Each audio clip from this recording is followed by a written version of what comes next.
میں تھوڑی دیر مزید انہیں تسلی دلاسے دینے کے بعد ASI کامیشا کے ساتھ تھانے کی جانب روانہ ہو گیا۔ راستے میں ہمارے درمیان جستی ٹرنک کی چوری موضوع گفتگو بنی رہی۔ کامیشا نے کہا، ملک صاحب میرا دھیان تو بار بار بوٹا ڈنگر چور کی طرف جا رہا ہے۔ بوٹا ڈنگر چور کی تازہ ترین واردات کے بارے میں کامیشا کو سب کچھ معلوم تھا۔ گزشتہ رات منچن آباد سے ASI فیروز بوٹا کی تلاش میں میرے تھانے آیا تھا اور آج صبح مجھے معلوم ہوا تھا کہ وہ بوٹا کے تعاقب میں دریا کی جانب گیا تھا۔ فیروز کے ساتھ کانسٹیبل اللہ دیتا اور کھوجی چراغ دین بھی تھے۔ میں نے کہا، کامیشا تم موجودہ حالات کی روشنی میں بالکل درست رخ پر سوچ رہے ہو، لیکن میں تمہارے خیال سے مکمل اتفاق نہیں کروں گا۔ وہ کیوں ملک صاحب؟ وہ اس لیے کامیشا، میں نے سمجھانے والے انداز میں کہا، میرا یہ تجربہ ہے کہ مویشی وغیرہ کی چوری میں ملوث افراد عموماً دوسری نوعیت کی چوری چکاری میں ہاتھ نہیں ڈالتے۔ ان کا اپنے ایک مخصوص میدان اور طریقہ واردات ہوتا ہے۔ وہ مالکان کی نظر بچا کر خصوصاً رات میں ڈھور ڈنگر چوری کرتے ہیں اور کسی دوسرے علاقے میں جا کر انہیں فروخت کر دیتے ہیں۔ چوری کے مال کے دام اگرچہ اچھے نہیں ملتے، تاہم مال کو جلد از جلد ٹھکانے لگانے کی اہمیت ہوتی ہے۔ اس سلسلے میں مویشی چوروں کے خریدار بھی مخصوص ہوتے ہیں۔ ہو سکتا ہے بوٹا یہاں موزہ لالیکا میں چوری شدہ بھینسیں فروخت کرنے آیا ہو اور اب کسی اور طرف نکل گیا ہو۔ وہ اس بات میں سر کو جنبش دیتے ہوئے بولا، میں آپ کی بات کو یکسر رد نہیں کر سکتا ملک صاحب، مگر میرے ذہن میں وہی بات آ رہی ہے جو میں نے آپ کو بتائی ہے۔ چلیں دیکھتے ہیں پردے کے پیچھے سے کیا ظاہر ہوتا ہے، میں نے پرسوچ انداز میں کہا۔ ہم باتیں کرتے ہوئے تھانے آ گئے۔ یہاں ہمارے لیے بڑی سنسنی خیز خبریں موجود تھیں۔ منچن آباد والا ASI اپنے ساتھیوں کے ساتھ واپس آ گیا تھا اور میرے کمرے میں بیٹھا میرا انتظار کر رہا تھا۔ مجھ پر نظر پڑتے ہی وہ اٹھ کر کھڑا ہو گیا۔ ملک صاحب، اس نے اضطراری لہجے میں مجھے مخاطب کرتے ہوئے کہا، بوٹا تو ہمارے ہاتھوں سے نکل گیا، مگر ہم دریا کے کنارے ایک لاش دریافت کر کے آئے ہیں۔ یہ اطلاع دھماکہ خیز تھی۔ میں نے پوچھا، بوٹا تمہارے ہاتھ سے نکل کر کہاں چلا گیا اور یہ لاش کا کیا چکر ہے بھائی؟ ASI فیروز نے تفصیل بتاتے ہوئے کہا، ملک صاحب آج صبح کھوجی چراغ دین نے مجھے بتایا کہ بوٹا کے قدموں کا کھرا ایک جگہ سے دریا کی جانب جاتا ہوا نظر آیا۔ میں فوراً کھوجی کے ساتھ ایک منٹ، میں نے قطع کلامی کرتے ہوئے کہا، رات تم نے بتایا تھا کہ تم لوگوں نے اچھی طرح چیک کر لیا ہے کہ بوٹا اس علاقے میں داخل تو ہوا ہے مگر یہاں سے باہر جانے کے آثار نہیں ملے، اور اب تم کہہ رہے ہو کہ صبح چراغ دین نے اس کا کھرا ڈھونڈ نکالا ہے۔ اس کا مطلب تو یہی ہوا نا کہ وہ رات کسی وقت یا صبح یہاں سے روانہ ہوا ہے، اور یہ بھی کہ اس کا قیام اس تھانے سے زیادہ دور نہیں رہا ہوگا۔ آپ وجہ فرما رہے ہیں ملک صاحب، فیروز نے تائیدی انداز میں کہا، میں بھی انہی خطوط پر سوچ رہا ہوں۔ افسوسناک بات تو یہ ہے کہ وہ ہاتھ آتا آتا نکل گیا۔ اب یہ بھی بتا دو کہ بوٹا کس طرف نکل گیا ہے۔ وہ بولا، ہم بوٹا کے قدموں کا تعاقب کرتے ہوئے دریا کے کنارے جا پہنچے تھے۔ دریا کے کنارے کا یہ حصہ لالیکا اور کاسمکا کے درمیان پڑتا ہے۔ دریا کی دوسری جانب ضلع ساہیوال ہے۔ مجھے یقین ہے کہ بوٹا دریا کی دوسری سمت فرار ہو گیا ہے، کیونکہ ہم نے کنارے کے ساتھ ساتھ مشرق اور مغرب جانب کافی دور تک جا کر دیکھ لیا، لیکن کسی بھی طرف اس کا کھرا نہیں مل سکا۔ میں نے سوچ میں ڈوبے ہوئے لہجے میں کہا، پھر ایک فوری خیال کے تحت پوچھا، فیروز تم نے مسروقہ 7 بھینسوں کے بارے میں کچھ نہیں بتایا؟ ایک لمحے کے توقف سے میں نے اضافہ کیا، اب میرا مطلب ہے کہ ان کے کھرے کا کیا ہوا؟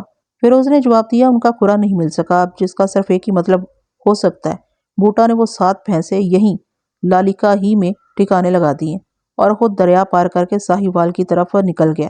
یہ چور لٹیرے تیراکی کے ماہر ہوتے ہیں۔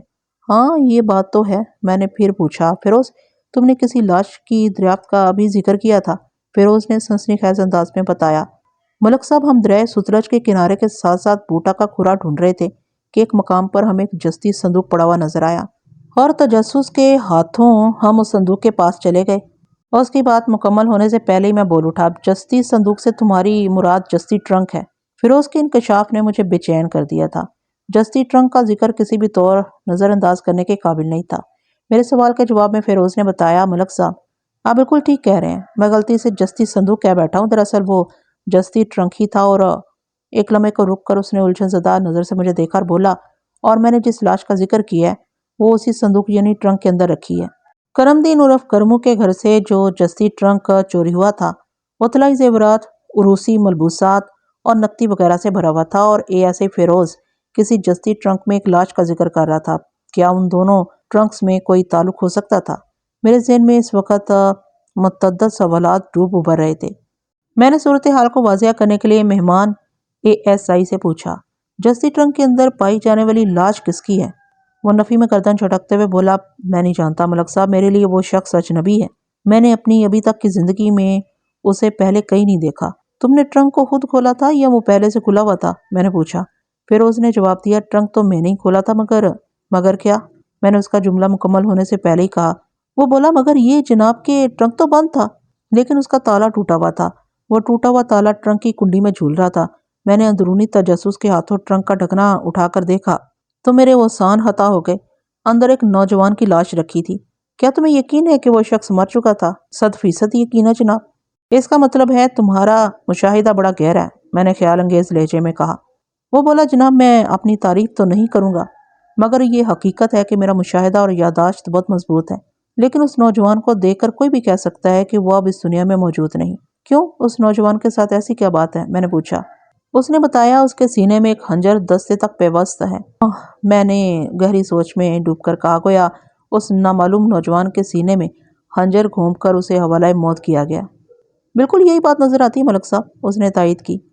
میرا ذہن اس وقت بڑی تیز رفتاری سے کام کر رہا تھا۔ مختلف واقعات ایک دوسرے کے قریب آ رہے تھے۔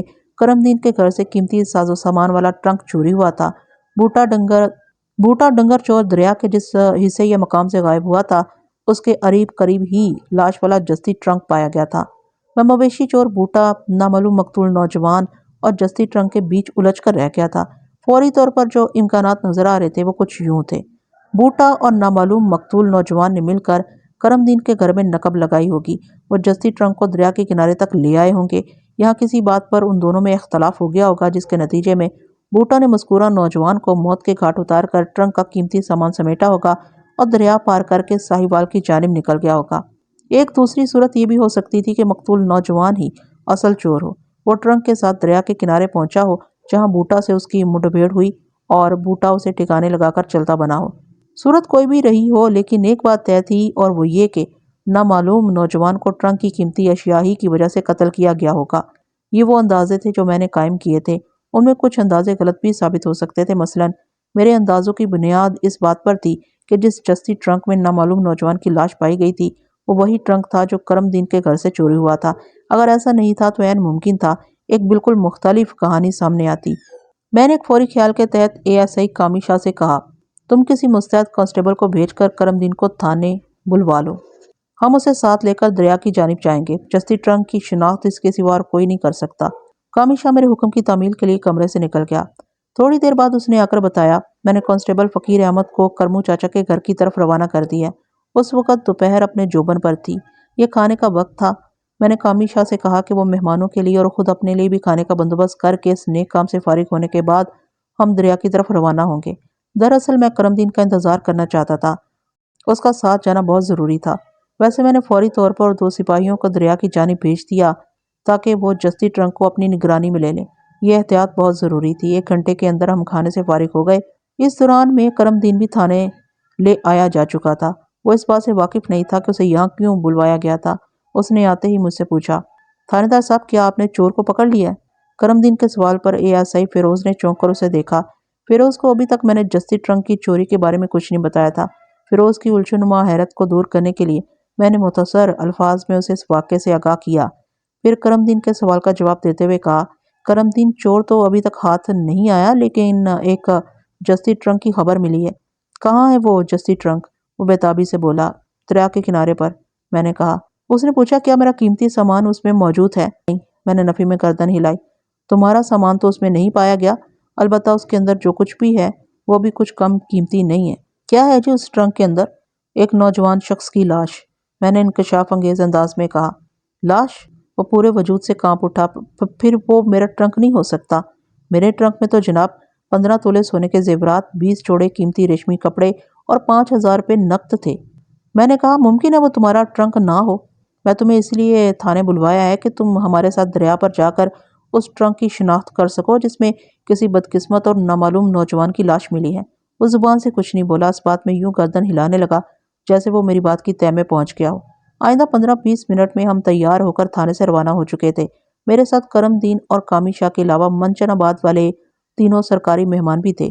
اس موقع پر کامی شاہ نے ایک مفید تجویز دی۔ اس نے کہا، ملک صاحب کیوں نہ ہم کرمو چاچا کے گھر کی طرف سے ہو کر دریا کی طرف جائیں؟ اس سے کیا ہوگا؟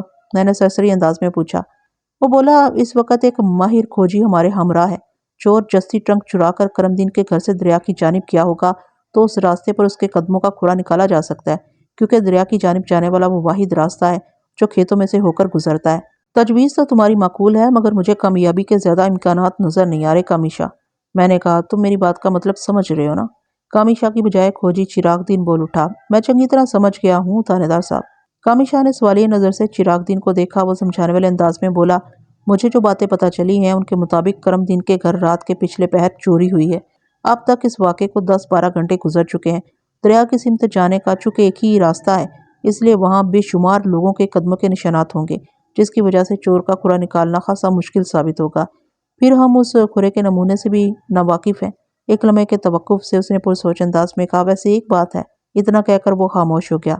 میں نے پوچھا، وہ ایک بات کون سی ہے؟ اس نے جواب دیا، جناب، اگر میں کرم دین کے گھر سے اپنے کام کا آغاز کروں تو ممکن ہے چور کا کوئی سراغ مل جائے۔ اس کے لیے ضروری ہے کہ چوری کے بعد سے اس گھر میں زیادہ لوگوں کی آمد و رفت نہ رہی ہو۔ یہ تو ممکن نہیں، کرم دین نے کہا۔ جب میرے محلے داروں کو پتہ چلا کہ میرے گھر میں چوری ہو گئی ہے تو وہ خبر گیری کے لیے میرے پاس آنا شروع ہو گئے تھے، اور اب تک تو اپنی بات کو مکمل کیا، اب تک تو سینکڑوں افراد آ کر جا چکے ہیں۔ بابا چراغ دین سوچ میں پڑ گیا اور پھر بولا، مشکل تو ضرور ہے، لیکن اگر آپ کا حکم ہو تو میں کوشش کر سکتا ہوں۔ تم یہ کوشش ضرور کرو چراغ دین، میں نے کہا۔ میں کانسٹیبل اللہ دیتا کو تمہارے پاس چھوڑ کر جا رہا ہوں۔ تم دونوں قدموں کا سراغ لگاتے ہوئے ہمارے پاس آ جانا، جب تک ہم اب تک کی صورتحال کا جائزہ لیتے ہیں، کیونکہ میں جانتا ہوں کھرا نکالنے کے دوران میں ہماری رفتار بہت سست ہو جائے گی، جبکہ میں جلد از جلد دریا کے کنارے پہنچنا چاہتا ہوں۔ اس موقع پر میں نے کرم دین کے مشورے سے ایک اور آدمی کو بھی چراغ دین کے ہمراہ کر دیا تاکہ راستے سے ناواقفیت اس کے کھوج میں رکاوٹ نہ بنے۔ یہ ضروری انتظامات کرنے کے بعد ہم دریائے ستلج کے کنارے کی جانب روانہ ہو گئے۔ مہمان ASI فیروز کی معیت میں ہم مطلوبہ مقام پر پہنچ گئے۔ میرے بھیجے ہوئے دونوں چاق و چوبند کانسٹیبلز وہاں موجود تھے۔ ہمیں دیکھتے ہی وہ ٹینشن ہو گئے۔ وہ دونوں دریا کے کنارے لگے ایک درخت کی چھاؤں میں کھڑے تھے۔ جستی ٹرنک پر نگاہ پڑتے ہی کرم دین چیخ اٹھا، جناب، یہ تو میرا ہی ٹرنک ہے۔ اس کی آواز اتنی بلند تھی کہ قرب و جوار میں دور تک سنائی دی ہوگی۔ میں نے آگے بڑھ کر ٹرنک کا سرسری معائنہ کیا۔ اس کا تالا ٹوٹا ہوا تھا، تاہم ڈھکن بند تھا۔ ٹوٹا ہوا تالا کنڈی میں جھول رہا تھا۔ میں نے ٹرنک کا ڈھکن اٹھا دیا۔ ASI کا بیان 100% درست تھا۔ ٹرنک کے اندر ایک نوجوان کی لاش نظر آ رہی تھی۔ مقتول کے سینے میں خنجر پیوست تھا۔ گورے چیٹے نوجوان کی عمر 18-19 سال سے زیادہ نہیں تھی۔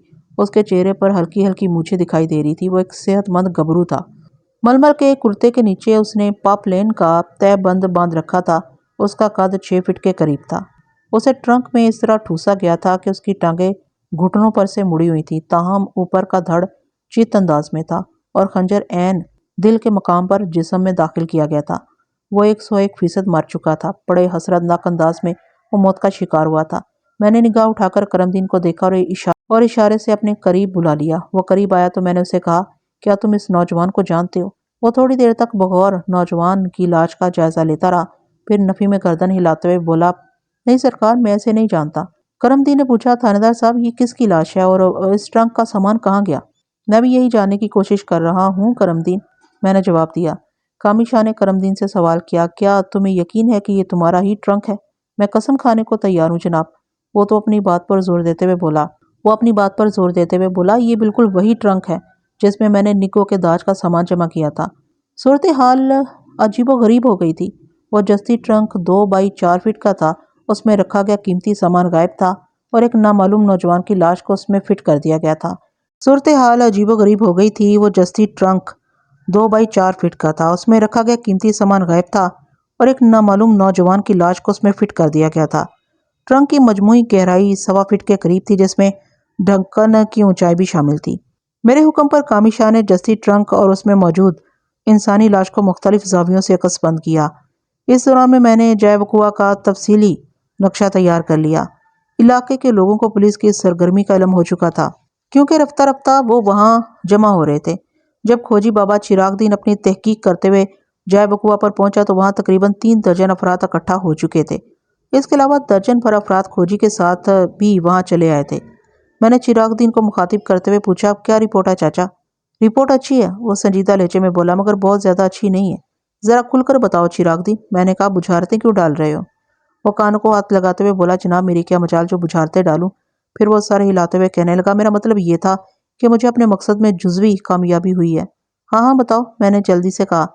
وہ بولا، جزوی طور پر میں اس نتیجے پر پہنچا ہوں کہ کرم دین کے گھر سے 2 افراد پہلو با پہلو چلتے ہوئے باہر نکلے ہیں۔ راستے میں کسی کسی مقام پر ان کا کھرا ملا ہے، مگر اس طرح کہ کبھی ایک آگے چلا ہے اور کبھی دوسرا۔ پھر کھیتوں میں تقریباً نہ ہونے کے برابر ان کے کھرے کے آثار ملے، مگر یہاں دریا کے کنارے کے پاس آ کر کئی مقامات پر ان کا کھرا دیکھنے کو ملا ہے۔ اور اس کے بعد میں نے پوچھا، اس کے بعد دریا کے کنارے کے ساتھ ساتھ دوبارہ محنت کرنا ہوگی؟ میں چراغ دن کی بات کی تہہ تک پہنچ گیا اور کہا، تو محنت کرنے سے تمہیں کس نے روکا ہے؟ پہلے صبح تم بوٹا کے کھرے کو کھوجنے کے لیے محنت کر چکے ہو، اب ان دونوں نامعلوم افراد کے لیے محنت کر ڈالو۔ لیکن میں نے جملہ ادھورا چھوڑ دیا۔ چراغ دن نے کہا، لیکن کیا تھانے صاحب؟ میں نے ٹرنک میں دھری نامعلوم نوجوان کی لاش کی جانب اشارہ کرتے ہوئے کہا، لیکن یہ کہ تم اس محنت سے پہلے ذرا سا یہ کام کر لو کہ مقتول کے پاؤں کا باریک بینی سے جائزہ لے ڈالو۔ تمہاری تجربے کار اور کھرا شناس نظر فوراً بتا دے گی کہ آیا یہ بدقسمت انہی دو افراد میں سے ایک ہے یا نہیں۔ میں آپ کی بات سمجھ گیا جناب، متعدی انداز میں بولا۔ میں فوراً اس بات کا پتہ چلا لوں گا۔ آئندہ 10-15 منٹ کی تفتیش اور ماہرانہ معائنے کے بعد چراغ دین نے فیصلہ کن لہجے میں کہا، میں شرط لگانے کو تیار ہوں، میں نے جن 2 افراد کا ذکر کیا ہے ان میں سے ایک یہی شخص ہے۔ چراغ دین کا انکشاف نما دعویٰ توجہ طلب تھا۔ اس سے یہی بات ظاہر ہوتی تھی کہ نامعلوم مقتول جستی ٹرنک کی چوری میں ملوث تھا۔ رہ گئی اس کے ساتھی کی بات، تو اس سلسلے میں فی الحال یہی کہا جا سکتا تھا کہ وہ جو کوئی بھی تھا مگر بوٹا ڈنگر چور نہیں تھا۔ مقتول کے ساتھی کا کھرا بوٹا کے کھرے سے قطعی مختلف تھا۔ بوٹا کے قدموں کے نشانات کرم دین کے گھر کے قرب و جوار میں کہیں بھی نہیں پائے گئے تھے۔ گویا اگر بوٹا سے مقتول اجنبی نوجوان کی ملاقات ہوئی تھی تو دریا کے کنارے پر ہی ہوئی ہوگی۔ کسی حتمی نتیجے پر پہنچنے کے لیے میں نے چراغ دین سے کہا، چاچا تم جلدی سے وہ محنت کر ڈالو جس کا ابھی تھوڑی دیر پہلے ذکر ہو رہا تھا۔ ہونے لو جی، وہ کمر پر ہاتھ رکھتے ہوئے بولا۔ اگلے ہی لمحے وہ اپنے کام میں مصروف ہو چکا تھا۔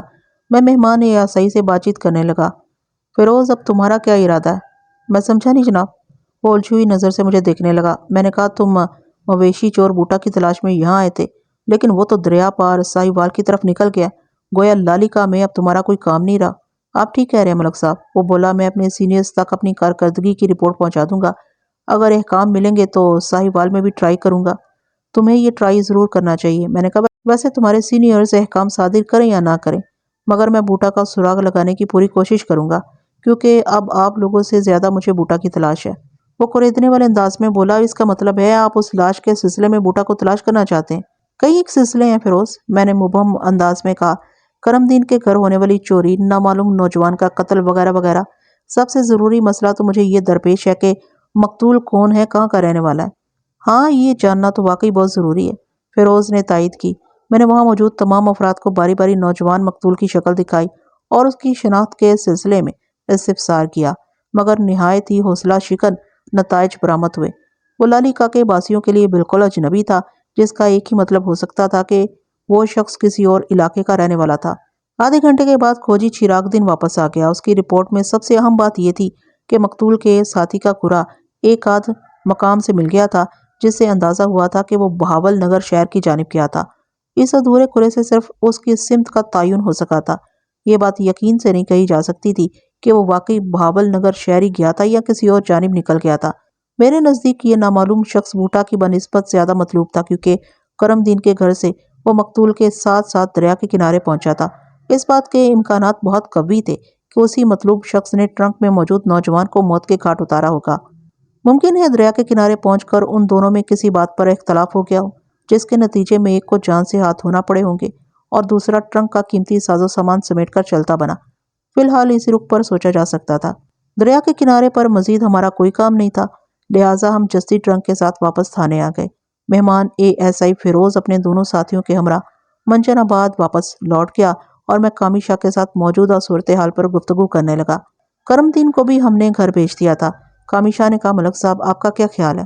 بوٹا ڈنگر چور نامعلوم نوجوان کے قتل میں کس حد تک ملوث ہو سکتا ہے؟ میرے خیال میں اس کے ملوث ہونے کے امکانات زیادہ نہیں ہیں، مگر فیروز کا تو کہنا ہے کہ…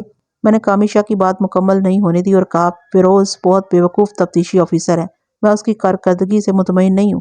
وہ احمق واپس چلا گیا، جبکہ میرے حساب سے اسے دریا کے اس پار جانا چاہیے تھا جہاں سے ہمیں جستی ٹرنک ملا ہے۔ وہاں سے تھوڑے ہی فاصلے پر دریا کے اوپر پل واقع ہے، وہ لوگ بآسانی دوسری طرف جا کر بوٹا کے کھرے کا تعاقب کر سکتے تھے۔ ایک لمحے کو رک کر میں نے اپنی بات مکمل کر دی۔ فیروز کا خیال تو یہ ہے کہ بوٹا تیر کر دریا کے اس پار گیا ہوگا۔ آج کل دریا پوری طرح بھرا ہوا ہے۔ جون، جولائی اور اگست کے مہینوں میں تو یہ اپنی جولانی پر ہوتا ہے۔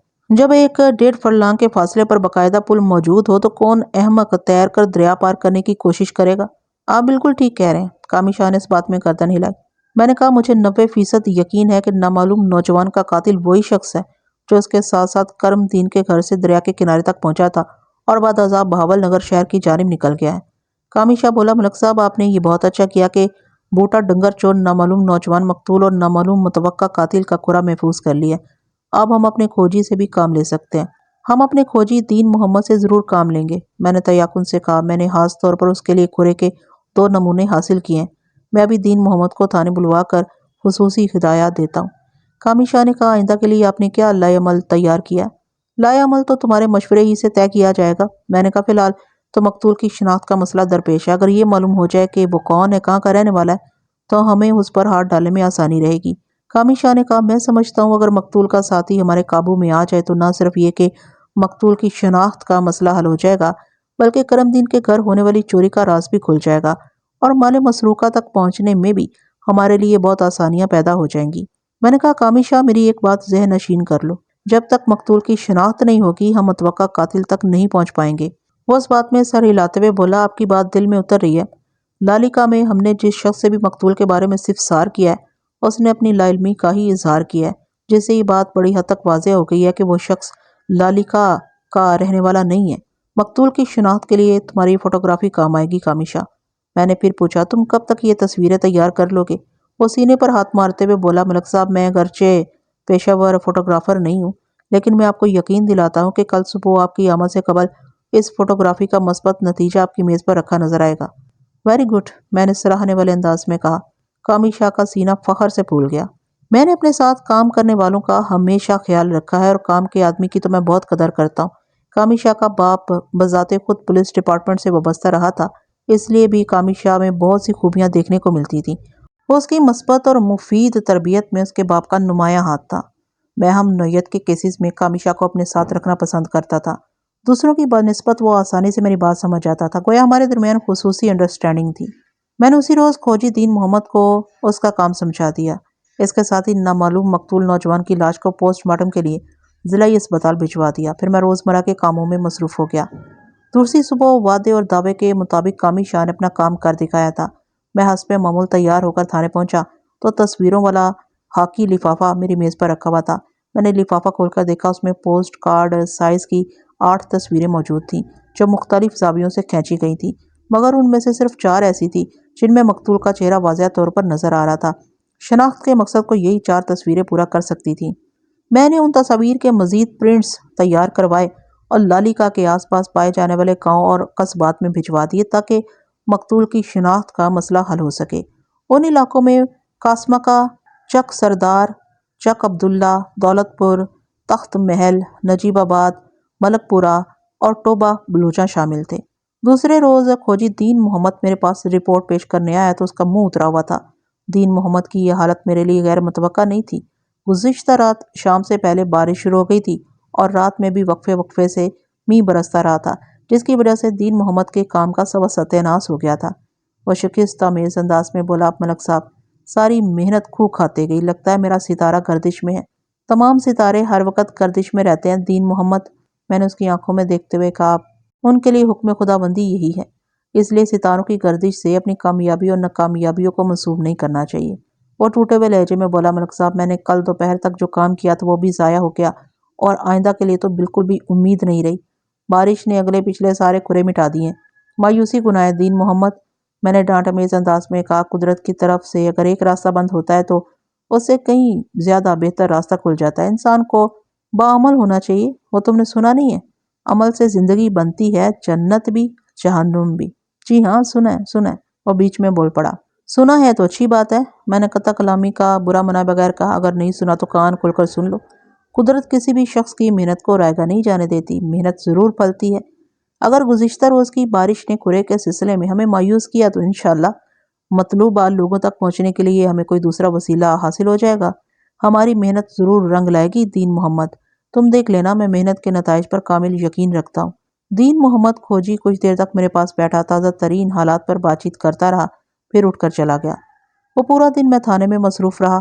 کچھ فوری نوعیت کے معاملات کے لیے میرا تھانے میں رہنا ضروری ہو گیا تھا۔ رات کو جب میں اپنی ڈیوٹی ختم کر کے کمرے سے نکلنے لگا تو کامی شاہ میرے پاس آ گیا اور بوجھل لہجے میں بولا، ملک صاحب ایک بری خبر ہے۔ وہ کیا بھائی؟ میں بھی پریشان ہو گیا۔ اطمینان سے بیٹھ جائیں تو بتاتا ہوں، ASI کامی شاہ نے کہا۔ میں اپنی کرسی پر بیٹھ گیا اور سوالیہ نظر سے کامی شاہ کو تکنے لگا۔ وہ کرسی پر بیٹھتے ہوئے بولا، ملک صاحب چاچا کرمو کا انتقال ہو گیا ہے۔ میں اچھل پڑا۔ آج شام سے تھوڑی دیر پہلے، اس نے بتایا۔ میں نے بے چینی کے عالم میں پوچھا، تمہارا مطلب ہے کرم دین کی موت واقع ہو گئی ہے؟ وہی کرم دین جس کے گھر میں 2 روز قبل چوری ہو گئی تھی؟ جی ہاں، میں اسی کرم دین عرف چاچا کرمو کی بات کر رہا ہوں۔ میں نے افسوس بھرے انداز میں سر ہلاتے ہوئے پوچھا، یہ کیسے ہوا بھائی؟ تفصیل تو مجھے معلوم نہیں ہے ملک صاحب، کامی شاہ نے بتایا۔ مجھے بھی ابھی تھوڑی دیر پہلے ہی پتا چلا۔ سنا ہے آج صبح اس کے گھر میں کچھ مہمان آئے ہوئے تھے۔ مہمانوں کے جانے کے بعد کرمو کی طبیعت خراب ہو گئی۔ پھر شام سے ذرا پہلے اس کی روح قفس انصری سے پرواز کر گئی۔ میں نے دکھ بھرے لہجے میں کہا، یہ تو واقعی بہت بری خبر ہے ملک صاحب۔ میرا خیال ہے ہمیں فوراً کرم دین کے گھر جانا چاہیے، کامی شاہ نے بھرائی ہوئی آواز میں کہا۔ میں جلدی سے بولا، تمہارا خیال انتہائی نیک اور بروقت ہے۔ پھر میں نے اپنی جیبوں کو ٹٹولتے ہوئے کہا، چلو میں تیار ہوں۔ وہ بھی تلا نپا بیٹھا تھا۔ اٹھ کر کھڑے ہوتے ہوئے بولا، چلیں جناب۔ میں نے اپنی جیبوں میں ہاتھ ڈال کر یہ اطمینان کر لیا تھا کہ میرے لباس میں کاغذ قلم موجود تھا۔ یہ ہمیشہ سے میری عادت رہی ہے کہ میں اپنے پاس کاغذ قلم ضرور رکھتا ہوں، یہ میرے پیشے کا تقاضا بھی ہے۔ ان دونوں چیزوں کی کسی بھی وقت مجھے ضرورت پیش آ سکتی تھی۔ اگر عام حالات میں کرم دین کی موت کی خبر مجھ تک پہنچتی تو شاید میں اس کے گھر جانے کا فیصلہ نہ کرتا، لیکن آج کل وہ جن حالات سے گزر رہا تھا اس کا یہی تقاضا تھا کہ اس کے ساتھ ذرا سی بھی اونچ نیچ ہونے کی صورت میں مجھے فوراً اس کی خبر گیری کے لیے جانا چاہیے تھا۔ جب ہم کرم دین کے گھر پہنچے تو ہم نے وہاں کی فضا کو سوگوار اور ماتمی پایا۔ بہت جلد اس بات کی تصدیق ہو گئی کہ کرم دین واقعی اب اس دنیا میں نہیں رہا تھا۔ میں نے پہلی فرصت میں مرحوم کی بیوی زینت بی بی سے ملاقات کی۔ اس کی مناسب اور سچی اشک شوئی کے بعد میں نے اس سے کرم دین کے انتقال کے بارے میں دریافت کیا۔ اس وقت تک وہ خود کو کافی حد تک سنبھال چکی تھی۔ میرے سوالات کے جواب میں اس نے مختصراً بتایا، تھانے دار صاحب آج صبح فورٹ عباس والے آئے تھے۔ کون فورٹ عباس والے؟ اب وہی جناب، کرمو کا بڑا بھائی اور بھابھی، زینت نے اکتاہٹ آمیز لہجے میں بتایا۔ میں نے کہا، تمہارا مطلب ہے فضل دین اور شائستہ بیگم؟ فضل دین اور شائستہ بیگم، وہ نفرت بھرے انداز میں بولی۔ پھر کہا، میں تو کہتی ہوں وہ بے دین اور ناشائستہ بیگم ہے۔ زینت کے لہجے کی کڑواہٹ سے میں نے اندازہ لگا لیا تھا کہ وہ اپنے جیٹھ اور جیٹھانی کو سخت ناپسند کرتی تھی۔ شاید اس کی ایک بنیادی اور اہم وجہ یہ رہی ہو کہ وہ دونوں اپنے بیٹے کی شادی نگو سے کرنے والے تھے، جبکہ زینت کی خواہش تھی کہ اس کی بیٹی نگت پروین عرف نگو اس کے بھانجے نادر علی کی دلہن بنے۔ میں نے ٹٹولنے والے انداز میں پوچھا، کیا وہ دونوں چوری والے سانحے پر افسوس کرنے آئے تھے؟ ہونا تو یہی چاہیے تھا تھانے دار صاحب، وہ طنزیہ لہجے میں بولی۔ میں نے کہا، تمہارے انداز سے لگتا ہے ایسا ہوا نہیں، کیوں میں ٹھیک کہہ رہا ہوں نا؟ وہ سر کو اس باتی جنبش دیتے ہوئے بولی، آپ 16 نے درست کہہ رہے ہیں جناب۔ ایک لمحے کے توقف سے اس نے بات کو آگے بڑھایا، میرا بھی یہی خیال تھا کہ وہ ہمیں تسلی دلاسا دینے آئے ہیں، مگر جب انہوں نے بات چیت شروع کی تو ان کی اصلیت عیاں ہو گئی۔ وہ اصلیت جو میں تو اچھی طرح جانتی تھی، مگر کرمو ہی نے اپنی آنکھوں پر پٹی باندھ رکھی تھی۔ وہ بھائی کے خلاف ایک لفظ سننے کو تیار نہیں ہوتا تھا۔ میں نے اصل موضوع کی طرف آتے ہوئے کہا، فضل دین اور اس کی بیوی نے آپ لوگوں سے کیا کہا تھا؟ کہنا کیا تھا جی؟ وہ ہاتھ کو فضا میں ایک مخصوص حرکت دیتے ہوئے بولی۔ انہوں نے پہلے تو سرسری انداز میں ہماری چوری پر افسوس کیا، پھر دونوں میاں بیوی تنہائی میں بیٹھ کر آپس میں کافی خسر پسر کرتے رہے۔ آدھے گھنٹے بعد فضل دین نے فیصلہ سنا دیا۔ ایک لمحے کو رک کر زینت نے میری طرف دیکھا اور سوال کیا، آپ جانتے ہیں فضل دین نے کیا فیصلہ سنایا تھا؟ اگرچہ میں اس معاملے کی تہہ تک پہنچ گیا تھا، تاہم میں نے متوفی کی بیوہ کی زبانی سننے کو ترجیح دی اور نفی میں گردن ہلاتے ہوئے کہا، نہیں، مجھے تو کچھ اندازہ نہیں ہے۔ آپ کو کیا؟ کسی کو بھی اندازہ نہیں ہو سکتا، وہ ایک ترنگ میں بولی۔ فضل نے اپنے کمینے پن اور لالچی فطرت کا اتنا شاندار مظاہرہ کیا تھا کہ کسی کا دھیان اس طرف جا ہی نہیں سکتا۔ میں سننے کو بے چین ہوں، میں نے مصنوعی اشتیاق کا اظہار کرتے ہوئے کہا۔ وہ فخریہ لہجے میں بولی، فضل دین نے نہایت ڈٹائی سے یہ فیصلہ سنا دیا تھا کہ وہ اب نگو کو اپنی نوح نہیں بنا سکتا۔ اس نے قادر بخش کی شادی نگو سے کرنے سے صاف انکار کر دیا تھا۔ ہو، میں نے ایک طویل سانس خارج کی۔ میرا اندازہ بالکل درست ثابت ہوا تھا۔ میں نے بھی جو کچھ سوچا تھا اس کا نتیجہ یہی نکلتا تھا۔ دیکھا آپ نے اس کمزاد کا کمینہ پن؟ بات کرتے ہوئے زینت کے لہجے سے نفرت کی چنگاریاں سی چھوٹ رہی تھیں۔ واقعی یہ تو بہت ہی برا ہوا زینت بی بی، میں نے ہمدردانہ لہجے میں کہا۔ اور بپھرے ہوئے لہجے میں بولی، یہ تو جو برا ہوا تھا سو ہوا تھا، اس سے بھی کہیں زیادہ برا یہ ہوا تھانے دار صاحب کہ کرمو یہ صدمہ برداشت نہ کر سکا۔ اس کی آواز بھر رہ گئی۔ وہ رندھے ہوئے گلے سے بولی، میں بیوہ ہو گئی اور میری بچی یتیم۔ میں کچھ دیر تک خاموش بیٹھا، اس کے سنبھلنے کا انتظار کرتا رہا۔ اس کا جذباتی ہیجان قدرے کم ہوا تو میں نے پوچھا، کرم دین کی موت کس طرح واقع ہوئی ہے؟ وہ آنسو پونچھتے ہوئے بولی، فضل دین کے رشتے سے صاف انکار نے کرموں کو بہت افسردہ کر دیا تھا۔ وہ دوپہر سے شام تک مختلف طریقوں سے بھائی اور بھابھی کی منت سماجت کرتا رہا کہ کسی طرح وہ اس رشتے سے پیچھے نہ ہٹیں، مگر وہ دونوں انتہائی ظالم اور شفاق ثابت ہوئے۔ کرم دین کی اور میری ہر کوشش ناکام ہو گئی۔ وہ اپنے موقف سے ایک سوت ادھر ادھر نہ ہٹے، اور جب ہمارا اصرار بے حد بڑھ گیا تو وہ یہ کہتے ہوئے ہمارے گھر سے رخصت ہو گئے، یہ شادی اب ناممکن ہے۔ اگر ایک ہفتے کے اندر اندر داج کا معقول بندوبست کر لو تو پھر کوئی راہ نکالی جا سکتی ہے۔ یہ سہولت بھی ہم اس لیے دے رہے ہیں کہ رشتہ داری کا لحاظ ہے، ورنہ بغیر جہیز کے شادی کا تو ہم تصور بھی نہیں کر سکتے۔ یہ کہہ کر وہ ایک لمحے کو خاموش ہوئی، پھر سوالیہ انداز میں میری طرف دیکھتے ہوئے بولی، دیکھا آپ نے رشتہ داری کا لحاظ کتنا مثالی اور یادگار ہے۔ زینت کے الفاظ زہر میں بجھے ہوئے تھے۔ وہ جو کہانی سنا رہی تھی، اگر سب کچھ ویسا ہی تھا تو یہ نہایت ہی افسوسناک واقعہ تھا۔ میں نے پوچھا، ان کے جانے کے بعد کیا ہوا تھا؟ کرم دین ایک چارپائی پر ڈھہ گیا تھا، زینت نے بتایا۔ میں اور نکو اس کی خبر گیری میں لگ گئیں۔ وہ اپنے سینے میں درد کی شکایت کر رہا تھا۔ کچھ دیر تک وہ سینے کو دباتا رہا، پھر سینہ دبانے والے ہاتھوں میں حرکت نہ رہی۔ وہ بے جان ہو گئے تھے۔ ہم نے کرم دین کو ٹٹول کر دیکھا، دھاڑے مار مار کر رونے لگے۔ اس کے صرف ہاتھ ہی نہیں بلکہ پورا جسم بے جان ہو چکا تھا۔ 2 زہریلے جانوروں نے اس کی جان نکال دی تھی۔ میں نے پوچھا، تمہارا اشارہ فضل دین اور اس کی بیوی کی طرف ہے؟ جی ہاں، وہ نفرت آمیز لہجے میں بولی، خاص طور پر شائستہ کی طرف۔ وہ کیوں زینت؟ وہ اس لیے کہ وہی منحوس پھاپا کٹنی اپنے دیور کی قاتل ہے۔ اس کے جواب نے مجھے چونکا دیا۔ میں نے استفسار کیا، وہ کرم دین کی قاتل کس طرح ہے؟ زینت نے سلگتے ہوئے انداز میں جواب دیا، تھانے دار صاحب، سچی بات تو یہ ہے کہ شائستہ اپنے بیٹے قادر بخش کی شادی اپنی بھتیجی رضوانہ سے کرنا چاہتی تھی، مگر فضل دین نے اس کی مخالفت کرتے ہوئے ہمارے گھر میں اپنے بیٹے کا رشتہ طے کر دیا۔ اس فیصلے سے شائستہ کو بہت مرچیں لگیں اور وہ اس رشتے کو ختم کرنے کی تگ و دو میں لگ گئی۔ شائستہ کا بھائی فرید احمد صاحب حیثیت آدمی ہے۔ وہ اپنی بیٹی رضوانہ کو داج میں بہت کچھ دے سکتا ہے۔ یہ دونوں میاں بیوی بنیادی طور پر لالچی اور خود غرض ہیں۔ اسی وجہ سے فضل دین نے نگو کے رشتے کے لیے 15 تولے سونے کے زیورات کی شرط لگا دی تھی، جو کرم دین نے بڑے بھائی کا منہ دیکھتے ہوئے فوراً تسلیم کر لی۔ لیکن جستی ٹرنک کی چوری کے بعد تو ہمارے حالات یکسر بدل چکے ہیں۔ انہی حالات کی مار مارتے ہوئے فضل دین اور شائستہ نے نگو کا رشتہ ختم کر دیا ہے۔ وہ 1-2 لمحے سانس لینے کے لیے رکی، پھر بات جاری رکھتے ہوئے بولی، تھانے دار صاحب، میں یہ بات پورے وثوق سے کہہ رہی ہوں کہ فضل نے اپنی بیوی کے دباؤ میں آ کر نگو کا رشتہ ختم کیا، کیونکہ 1-2 موقع پر آج بھی شائستہ نے رضوانہ کا ذکر کیا تھا اور اپنے بھائی کی عمارت وغیرہ کا بھی تذکرہ کیا تھا۔ تمہاری باتوں سے تو لگتا ہے کہ شائستہ قادر بخش کی شادی اب اپنی بھتیجی رضوانہ سے ہی کرے گی، میں نے سوالی انداز میں کہا۔ اس نے اس بات میں جواب دیا، بالکل ایسے ہی ہوگا، میں نے کہا، اور اب تو اس بات کے بھی امکانات پیدا ہو گئے ہیں کہ نگو کی شادی تمہارے بھانجے نادر علی سے ہو جائے۔ یہ تو بات کی باتیں ہیں تھانے دار صاحب، وہ نظر چراتے ہوئے بولی، ابھی تو گھر میں کرم دین کی میت پڑی ہوئی ہے، اس کے کفن دفن اور سوئم چہلم سے فارغ ہو جائیں تو دیکھا جائے گا۔ ایک لمحے کے توقف سے اس نے چھت کی جانب دیکھتے ہوئے فلسفیانہ انداز میں کہا، تھانے دار صاحب، شادی بیاہ تو نصیب سے ہوتے ہیں، میری دھی نگو کا نصیب جہاں لکھا ہوگا اس کی شادی وہیں ہوگی، آپ اس کے لیے دعا کریں۔ ضرور ضرور، میں نے پورے خلوص سے کہا، نگو میری بیٹی ایسی ہے، میری دعا ہے کہ اللہ اس کا نصیب اچھا کرے، بلکہ اچھا بنا دے۔ آمین، کامی شاہ نے دعائیہ انداز میں ہاتھ اٹھا کر کہا۔ میں اٹھ کر کھڑا ہو گیا اور زینت کو مخاطب کرتے ہوئے کہا، میں ایک بار پھر معذرت چاہوں گا کہ اس اندھوناک موقع پر ہم نے تم سے کچھ پرتیت کی ہے، اللہ تمہیں صبر دے۔ کرم دین کی موت تم دونوں کے لیے بہت بڑا صدمہ ہے۔ پھر میں نے نگہت پروین کے سر پر ہاتھ پھیرتے ہوئے کہا، بیٹی صبر کرو، میں تمہارے باپ کو تو واپس نہیں لا سکتا، لیکن میں تم سے وعدہ کرتا ہوں کہ تمہارے داج کا سامان بازیاب کرنے اور اس کو چرانے والے شخص کو قرار واقعی سزا دلوانے کے لیے اپنی بہترین صلاحیتیں صرف کر دوں گا۔ نکو منہ سے کچھ نہ بولی۔ اس کی خاموش آنکھوں کے گھائل گوشوں نے 2 موٹے موٹے آنسو اگل دیے جو دھیرے سے اس کے گالوں پر پھسل گئی۔ ایک یتیم لڑکی کی وہ فریاد تھی جو عرش کو جھنجھوڑنے کی صلاحیت سے مالا مال ہوتی ہے۔ میرا دل بھر آیا، میں نے گردن چکا کر نگو کے سر پر پیار کیا تو اس کے ضبط کا بندھن ٹوٹ گیا، وہ سسک پڑی۔ اس کی سسکاری میں اتنا درد تھا کہ کسی مضبوط چٹان کو ریزہ ریزہ کر سکتا تھا۔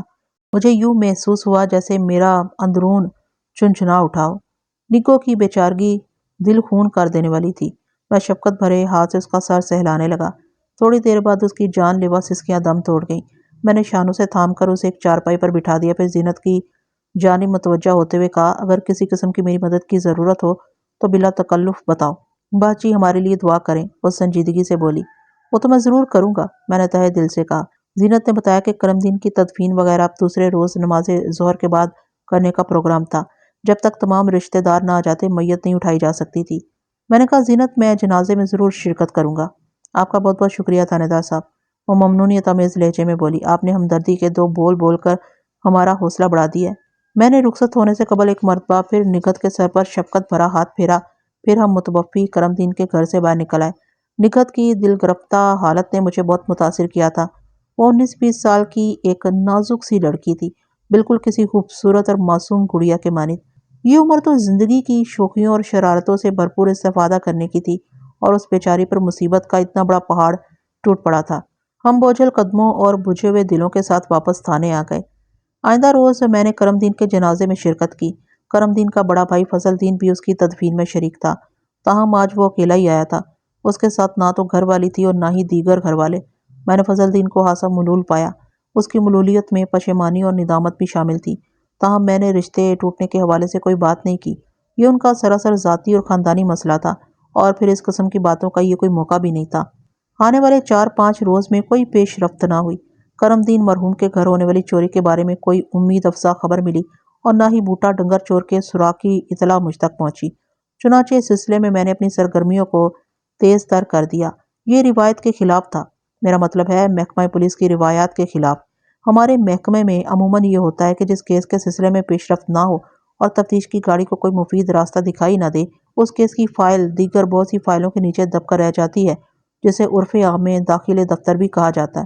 میری ہمیشہ سے یہ کوشش رہی ہے کہ عام روایتی طریقہ تفتیش سے ذرا ہٹ کر کام کروں۔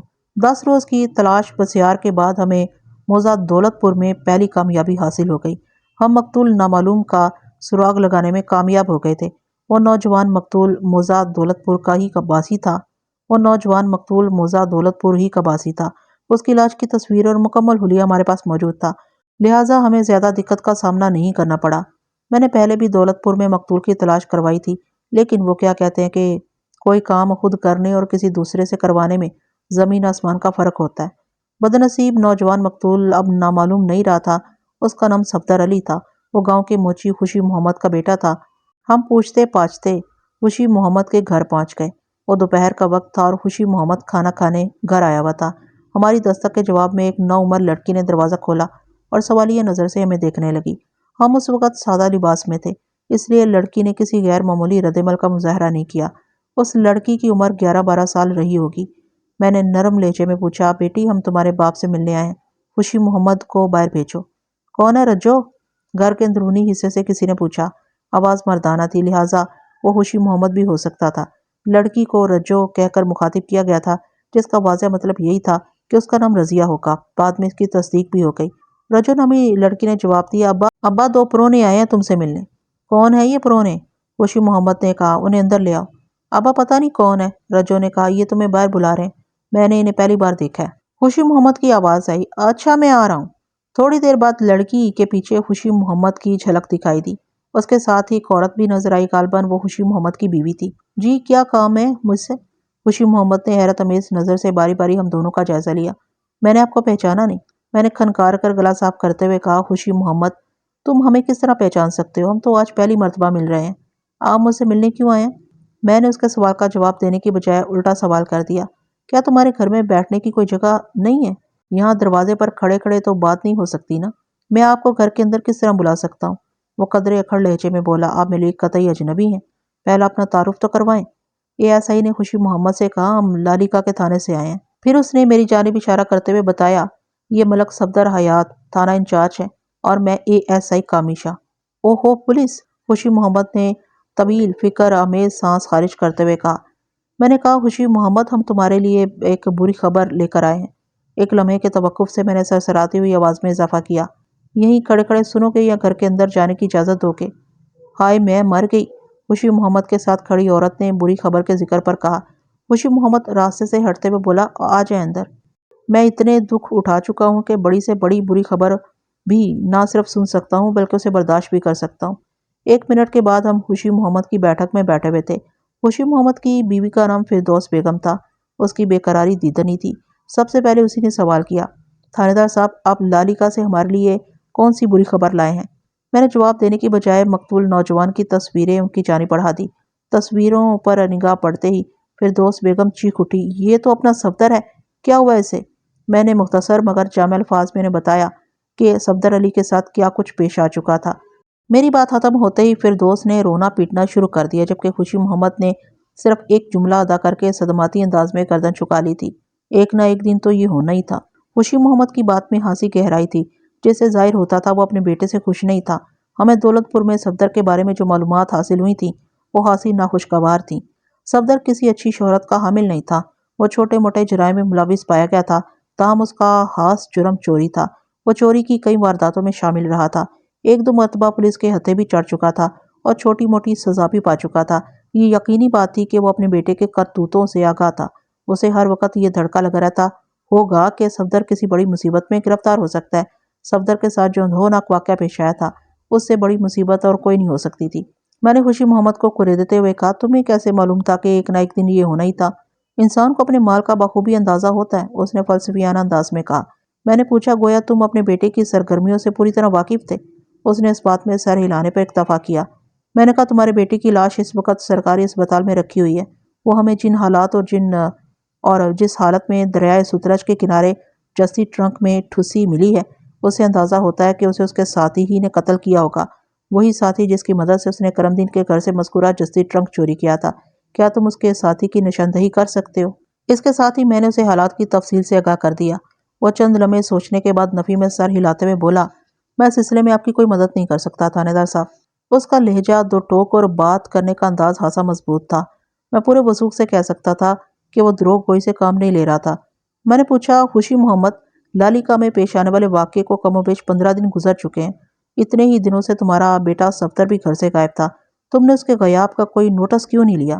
میں کیا نوٹس لیتا جناب؟ وہ مجروح نظر سے مجھے دیکھتے ہوئے بولا۔ میں نے کہا، تمہیں چاہیے تھا کہ صفدر کو تلاش کرتے۔ میں اسے کہاں تلاش کرتا؟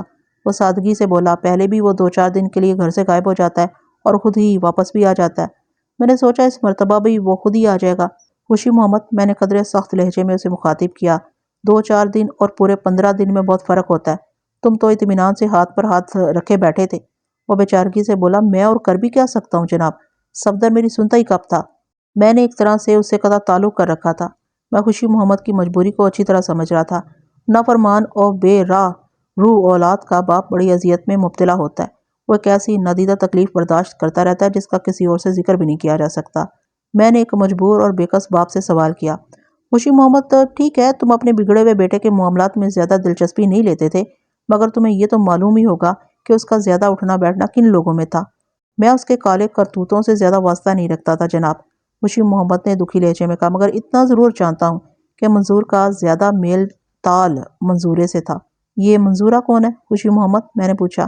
وہ بیزاری سے بولا، صفدر ہی کی طرح کا ایک اوباش شخص ہے جناب، منظورے سے کہاں ملاقات ہو سکتی ہے؟ خوشی محمد نے منظورے کے گھر کا پتہ بتایا اور کہا، مجھے نہیں یقین کہ وہ آپ کو گھر پر مل جائے، وہ ادھر ادھر آوارہ گھومتا رہتا ہے۔ ادھر ادھر کہاں؟ یہ تو آپ کو پوچھ پاچھ کر خود ہی پتہ چلانا ہوگا۔ اس نے کہا، منظورہ بہت ہی کمینہ فطرت اور بدذات آدمی ہے، صفدر کو بگاڑنے میں بھی اسی کا ہاتھ ہے۔ میں خوشی محمد اور اس کے اہل خانہ کے لیے ایک اندھوناک اور دل خراش خبر لے کر آیا تھا۔ یہ ایسا موقع نہیں تھا کہ میں اپنے سوالات سے انہیں مزید زج کرتا۔ میں نے خوشی محمد کو صفدر کی لاش حاصل کرنے کا طریقہ کار بتایا اور 2-4 ہمدردی کے کلمات ادا کر کے اس کے گھر سے اٹھایا۔ کامی شاہ نے مجھ سے پوچھا، ملک صاحب منظورے کو کس طرح تلاش کیا جائے؟ میں نے کہا، پہلے تو یہاں سے سیدھے اس کے گھر چلتے ہیں، اگر وہ خوشی محمد کے اندازے کے مطابق گھر پر نہ پایا گیا تو پھر کچھ اور سوچیں گے۔ آدھے گھنٹے کے بعد خوشی محمد کا اندازہ درست ثابت ہو گیا۔ اب کیا کریں ملک صاحب؟ کامی شاہ نے سوال کیا۔ میں نے کہا، اب ہم چودھری نظام دین کے پاس چلتے ہیں۔ چودھری نظام دین؟ کامی شاہ کے لہجے میں حیرت تھی۔ یہ کون شخصیت ہے ملک صاحب؟ میں نے اپنی ذاتی معلومات کی روشنی میں بتایا، چودھری نظام دین موضع دولت پور کا ایک بااثر شخص ہے۔ وہ چودھریوں کے خاندان سے تعلق نہیں رکھتا، تاہم اسے ہر قسم کے معاملات میں ٹانک پھنسانے کا شوق ہے، اس لیے بھی لوگ اسے چودھری کہہ کر پکارتے ہیں۔ نام تو اس کا نظام دین ہے، مگر چودھری نظام دین مشہور ہو گیا۔ وہ خاصا چلتا پرزا قسم کا انسان ہے۔ میری فراہم کردہ معلومات نے کامی شاہ کو ورطۂ حیرت میں ڈال دیا۔ وہ جوشیلے لہجے میں بولا، ملک صاحب، آپ کی معلومات تو لالیکا سے باہر بھی بہت دور تک پھیلی ہوئی ہیں۔ معلومات رکھنی پڑتی ہیں چھوٹے شاہ جی، میں نے کہا۔ کامی شاہ نے پوچھا، کیا چودھری نظام دین منظورے کے بارے میں جانتا ہوگا؟ مجھے تو پورا یقین ہے، میں نے کہا، اس سے مل کر دیکھ لیتے ہیں۔ 15 منٹ بعد ہم چودھری نظام الدین کی کشادہ بیٹھک میں براجمان تھے۔ نظام الدین غائبانہ طور پر مجھ سے متعارف تھا، تاہم آج پہلی مرتبہ ہم بالمشافہ ملاقات کر رہے تھے۔ رسمی لگ کے بعد چودھری نظام الدین نے ہماری خاطر تواضع کے احکام جاری کرنا شروع کر دیے۔ ہمارے ہزار منع کرنے کے باوجود بھی وہ باز نہ آیا اور پہلے اس نے ہمیں ٹھنڈا پلوایا، پھر باقاعدہ کھانے کے لیے ضد کرنے لگا۔ میں نے کہا چودھری صاحب کھانے کا تکلف رہنے دیں، ہم ایک چھوٹے سے کام کے لیے آپ کے پاس آئے ہیں، وہی ہو جائے تو بڑی بات ہے، کام چھوٹا ہو یا بڑا میں اسے کرنے کی ہر ممکن کوشش کروں گا ملک صاحب۔ وہ سینے پر ہاتھ مارتے ہوئے بولا، میں آپ کی فصل شناسی اور دیانتداری کو بڑی تفصیل سے جانتا ہوں، ایسے لوگوں کی مدد کر کے مجھے بہت زیادہ خوشی ہوتی ہے۔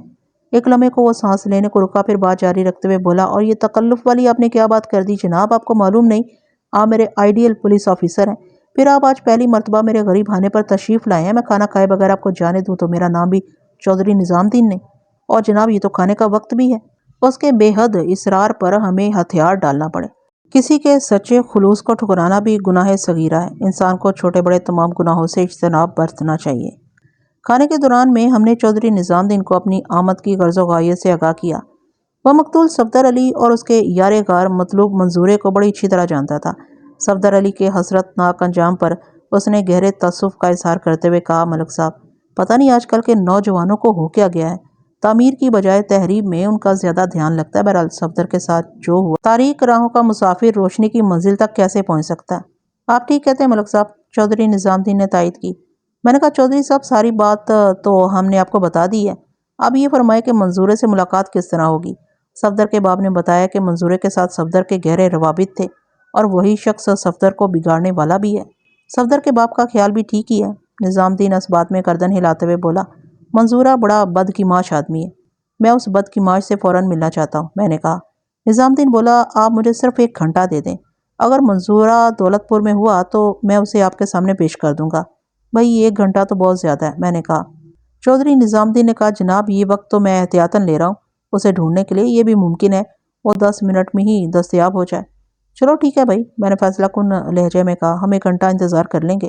پھر وہ ہم سے اجازت لے کر تھوڑی دیر کے لیے گھر سے باہر چلا گیا۔ چودھری نظام الدین کی واپسی آدھے گھنٹے بعد ہوئی تھی، اور حوصلہ افزا خبر یہ تھی کہ وہ خالی ہاتھ نہیں آیا تھا، ہمارا مطلوبہ بندہ منظورہ اس کے ساتھ تھا۔ ملک صاحب اگر 5 منٹ بھی دیر ہو جاتی تو منظورے نے ہاتھ سے نکل جانا تھا۔ چودھری نظام الدین نے تیز لہجے میں کہا، یہ اللہ کا بندہ منڈی چشتیاں جانے کے لیے بس میں سوار ہونے ہی والا تھا۔ کیا یہ اللہ کا بندہ خیر سے منڈی چشتیاں جا رہا تھا؟ میں نے پوچھا۔ جی ہاں، یہ وہاں خیر خیریت ہی سے جا رہا تھا۔ کیا آپ نے اسے ہماری آمد کے مقصد سے آگاہ کر دی ہے؟ نظام الدین نے جواب دیا، بڑی تفصیل سے جناب، اور مجھے خوشی ہے کہ آپ کے لیے خاصی گرما گرم خبریں ہیں۔ وہ کیا بھائی؟ میں سیدھا ہو کر بیٹھ گیا۔ چودھری نظام الدین نے کہا، آپ خود ہی سے سوال جواب کر لیں، میں ذرا ٹھنڈے وغیرہ کا انتظام کرتا ہوں۔ پھر وہ بیٹھک سے اٹھ کر گھر کے اندرونی حصے کی جانب چلا گیا۔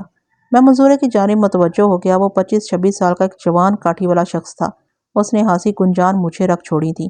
چودھری نظام الدین اسے ہمارے بارے میں کافی کچھ بتا چکا تھا، تاہم میں نے پھر بھی اسے صورتحال سے آگاہ کرنا ضروری سمجھا۔ جب میں ساری بات اس کے گوش گزار کر چکا تو میں نے پوچھا، منظورے ہمیں اس بندے کی تلاش ہے جو صفدر علی کے ساتھ جسٹی ٹرنک کی چوری میں ملوث تھا۔ منظورے نے کہا، میرا خیال ہے آپ اسی بندے پر صفدر کے قتل کا شبہ کر رہے ہیں۔ تمہارا خیال درست ہے۔ میں نے کہا، حالات و واقعات اس رخ پر سوچنے کی راہ ہموار کریں منظورے، اور تم ہمیں بتاؤ کہ وہ نامعلوم متوقع قاتل کون ہے۔ میں ہی کیوں بتاؤں گا؟ وہ دبی آواز میں بولا، اس کی کوئی خاص وجہ؟ میں نے اس کے چہرے پر نگاہ جماتے ہوئے کہا، ہاں ہے ایک خاص وجہ۔ وہ خاموشی سے میری جانب دیکھتا رہا، اس کی نظر میں سوال واضح طور پر پڑھا جا سکتا تھا۔ اس دوران میں چودھری نظام الدین پستے بادام والا ٹھنڈا دودھ لے کر بیٹھک میں آ چکا تھا۔ میں نے منظورے کو مخاطب کرتے ہوئے کہا، سب سے خاص وجہ تو یہ ہے کہ صفدر زیادہ تر تمہارے ساتھ پایا جاتا تھا، اور اس کے باپ موچی خوشی محمد کا یہ خیال ہے کہ اسے بگاڑنے میں بھی تمہارا ہی ہاتھ ہے۔ اس کے معمولات اور سرگرمیوں کے بارے میں تم سے زیادہ اور کون جان سکتا ہے؟ منظورے: تھانیدار صاحب، خوشی محمد کے خیال سے تو میں اتفاق نہیں کروں گا۔ منظورے نے برا سا منہ بناتے ہوئے کہا، البتہ جہاں تک اس بات کا تعلق ہے کہ صفدر کو میں نے بگاڑا ہے، اس میں ذرا بھی حقیقت نہیں، وہ میرے پاس بگڑایا ہی آیا تھا۔ ایک لمحے کے توقف سے اس نے اضافہ کیا، جناب میں تو کئی دن سے صفدر سے ملا ہی نہیں، اس کی سرگرمیوں کے بارے میں کیا بتا سکتا ہوں؟ اب یقین مانے میں نہیں جانتا وہ کس شخص کے ساتھ چوری کی واردات میں ملوث رہا ہے۔ میں نے تمہاری بات کا یقین کر لیا منظورے، میں نے بات کو صحیح رخ پر لاتے ہوئے کہا، ہم فرض کر لیتے ہیں کہ تم کرم دین کے گھر ہونے والی چوری کی واردات اور اس میں ملوث وارداتیوں کے بارے میں کچھ نہیں جانتے۔ آخری مرتبہ تم نے متوفی صفدر علی کو کب اور کہاں دیکھا تھا، اور اس بات کو کتنا عرصہ ہوا ہے؟ وہ حساب لگانے کے بعد بولا، شاید 15-16 دن ہوئے ہیں۔ چوری کی واردات کو بھی کم و بیش اتنے ہی دن گزرے ہیں۔ میں نے کہا، تم دونوں کی آخری ملاقات کہاں ہوئی تھی؟ اب یہ بھی بتا دو۔ ہم یہیں دولت پور ہی میں ملے تھے۔ ملاقات میں کیا باتیں ہوئی تھیں؟ میں نے پوچھا۔ وہ بولا، بس عام سی باتیں جیسی روزمرہ کی ہوتی ہیں۔ میں نے سوال کیا، اس نے تمہیں اپنے کسی خاص پروگرام سے آگاہ کیا تھا؟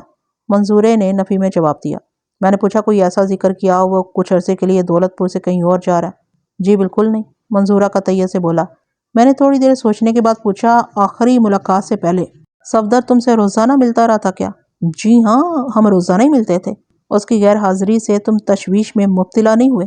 نہ جی، منظورے نے نفی میں گردن ہلائی۔ وہ پہلے بھی اکثر 2-4 دن کے لیے غائب ہو جاتا تھا، اس لیے بھی میں نے سمجھا فکر کی کوئی بات نہیں۔ میں نے پوچھا، مجھے پتا چلا ہے کہ تمہاری طرح صفدر بھی چھوٹے موٹے جرائم میں ملوث رہا۔ جواب دینے سے پہلے منظورے نے کنکھیوں سے چودھری نظام الدین کو دیکھا۔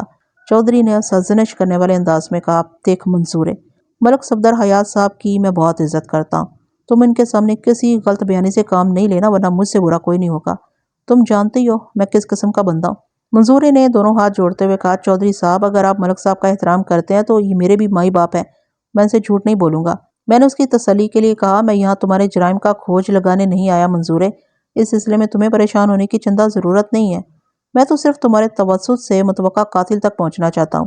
وہ تامل کرتے ہوئے بولا، اب تھانے دار صاحب، سچی بات تو یہ ہے کہ ہم کبھی بھی کسی سنگین جرم میں ملوث نہیں رہے۔ چھوٹی موٹی ہیرا پھیری کی بات دوسری ہے۔ شاباش، میں نے سراہنے والے انداز میں کہا، مجھے خوشی ہوئی کہ تم نے دروغ گوئی کا سہارا نہیں لیا، اور اس کے ساتھ یہ بھی امید کرتا ہوں کہ اور بھی میں تم سے جو کچھ پوچھوں گا اس کا تم ٹھیک ٹھیک جواب دو گے۔ ٹھیک ٹھیک کیسے نہیں بتائے گا جناب؟ چودھری نظام الدین نے اسے تیز نظر سے گھورتے ہوئے کہا۔ منظورہ سہم کر میری جانب دیکھنے لگا۔ میں نے ایک بات خاص طور پر محسوس کی تھی کہ چودھری نظام الدین کے سامنے منظورے کو دم مارنے کی جرات نہیں تھی۔ میں نے منظورے کو مخاطب کرتے ہوئے کہا، آخری ملاقات والے دن یا اس سے پہلے تم نے صفدر کے ساتھ کن کن لوگوں کو دیکھا تھا؟ یہ بتانا تو بہت مشکل ہے جناب، وہ الجھن زدہ لہجے میں بولا۔ میں کیا جانوں وہ میرے علاوہ اور کس کس سے ملتا رہا ہوگا؟ اپنی بات ختم کرتے ہی منظورے نے چہرے کے عضلات کو اس طرح سکیڑا جیسے اس کے ذہن میں کوئی خاص بات آ گئی ہو۔ اس موقع پر میں نے جلدی سے کہا، ہاں ہاں کہو منظورے، تم کیا کہنا چاہتے ہو؟ میرے ذہن میں ایک بات آئی ہے، وہ پرخیال انداز میں بولا۔ پتہ نہیں یہ آپ کے لیے اہم ہے یا نہیں۔ میں نے اضطراری لہجے میں کہا، اہم اور غیر اہم کا فیصلہ میں خود کر لوں گا منظورے، تم بات بتاؤ۔ بات دراصل یہ ہے جناب کہ صفدر سے آخری ملاقات کے روز میں نے اس کے ساتھ ایک اجنبی شخص کو بھی دیکھا تھا۔ منظورہ معتدل لہجے میں بولا، کون اجنبی شخص؟ میں نے تیز آواز میں دریافت کیا۔ وہ بولا، جناب اجنبی تو اجنبی ہی ہوتا ہے، اس کے بارے میں آپ کو کیا بتا سکتا ہوں؟ صفدر نے اس اجنبی کا تعارف نہیں کروایا تھا؟ اس نے جواب دیا، صفدر نے اس شخص کے بارے میں سرسری سا بتایا تھا۔ اور مثلاً کیا بتایا تھا؟ میں نے پوچھا۔ مثلاً یہی کہ وہ شخص صفدر کا کوئی مہمان تھا جو ہارون آباد سے آیا تھا، منظورے نے بتایا۔ مہمان کے ذکر پر میں چونکا۔ خوشی محمد سے گفتگو کے دوران میں کسی مہمان کا تذکرہ نہیں ہوا تھا۔ اسی بات کو مد نظر رکھتے ہوئے میں نے منظورے سے کہا، اگر وہ شخص صفدر کا مہمان تھا تو خوشی محمد اس سے بے خبر کیوں ہے؟ ہو سکتا ہے صفدر نے ہارون آباد والے مہمان کے بارے میں اپنے گھر والوں کو کچھ نہ بتایا ہو۔ منظورے نے خیال آرائی کی۔ ایسا ممکن تھا۔ میں ہارون آبادی مہمان کی حقیقت جاننے کے لیے بے چین ہو گیا۔ وہ ایک ایسا پراسرار شخص ثابت ہو رہا تھا جس کے بارے میں نہ تو صفدر کا یار غار منظورہ کچھ جانتا تھا اور نہ ہی مقتول صفدر کا باپ خوشی محمد اسے واقف تھا۔ یہ پراسرار شخص میری نظر میں بہت اہم ہو گیا۔ میں نے اپنے سامنے بیٹھے ہوئے منظورے سے سوال کیا، اس اجنبی ہارون آبادی مہمان کا کوئی نام بھی تو ہوگا؟ نہ صفدر نے مجھے بتایا اور نہ ہی میں آپ کو بتا سکتا ہوں، منظورے نے کہا۔ ویسے آپ کی یہ بات ٹھیک ہی ہے کہ اس کا کوئی نہ کوئی نام ضرور ہوگا۔ میں نے کہا، میں اسے بھی ڈھونڈ نکالوں گا، اس کا نام بھی جان لوں گا، لیکن تم صرف اتنا کرو کہ اس مہمان کا تفصیلی حلیہ مجھے بتا دو۔ ایک لمحے کے توقف سے میں نے پوچھا، اب یہ تو نہیں کہو گے کہ تمہیں اس کا حلیہ بھی یاد نہیں رہا؟ منظور اپنا سینہ ٹھوکتے ہوئے بولا، تھانے دار صاحب، اللہ کے فضل سے میرا مشاہدہ اور حافظہ دونوں بہت طاقتور ہیں۔ اس کی وجہ یہ ہے کہ میں برکت پہلوان کی ہدایت کے مطابق پچھلے 5 سال سے نہایت پابندی کے ساتھ دیسی بادام استعمال کر رہا ہوں۔ اس کے بعد وہ 10-15 منٹ تک باداموں کے مختلف طریقہ استعمال کے بارے میں ہمیں بتاتا رہا۔ جب اس کی عالمانہ گفتگو ختم ہوئی تو میں نے زیر لب مسکراتے ہوئے کہا، اب ذرا اجنبی مہمان کا حلیہ نوٹ کروا دو۔ میں اپنی جیب سے قلم اور نوٹ بک پہلے ہی نکال چکا تھا۔ منظورے نے چند لمحے سوچا، پھر بولنا شروع کر دیا۔ اجنبی مہمان کا قد زیادہ نہیں تھا، 5 فٹ 3-4 انچ ہوگا، گنگریالے بال، عمر 23-24 سال، رنگ سانولا، دائیں آنکھ کے نیچے 1.5 انچ زخم کا نشان، مہیوال ٹائپ مونچھیں اور وہ ذہن پر زور دینے کے بعد بولا، اور اس کے ایک ہاتھ کی انگلی میں چاندی کی انگوٹھی تھی جس میں قمیض کے بٹن جتنا فیروزہ چڑھا ہوا تھا۔ کون سے ہاتھ کی انگلی میں یہ انگوٹھی تھی؟ میں نے سوال کیا۔ وہ کھٹ سے بولا، بائیں ہاتھ کی انگلی میں جناب۔ حیرت انگیز! ASI کامی شاہ نے آواز بلند کہا۔ میں نے پوچھا، شاہ جی آپ کو کس بات پر حیرت ہو رہی ہے؟ منظورے کی یادداشت اور قوت مشاہدہ پر۔ ہاں بھائی، بات تو حیرت ہی کی ہے، میں نے عام سے لہجے میں کہا، مگر شاید تم ایک بات بھول رہے ہو۔ پھر میں نے خود ہی وضاحت کر دی۔ منظورہ بتا چکا ہے کہ وہ کسی پہلوان کے مشورے پر ایک طویل عرصے سے بادام کھا رہا ہے۔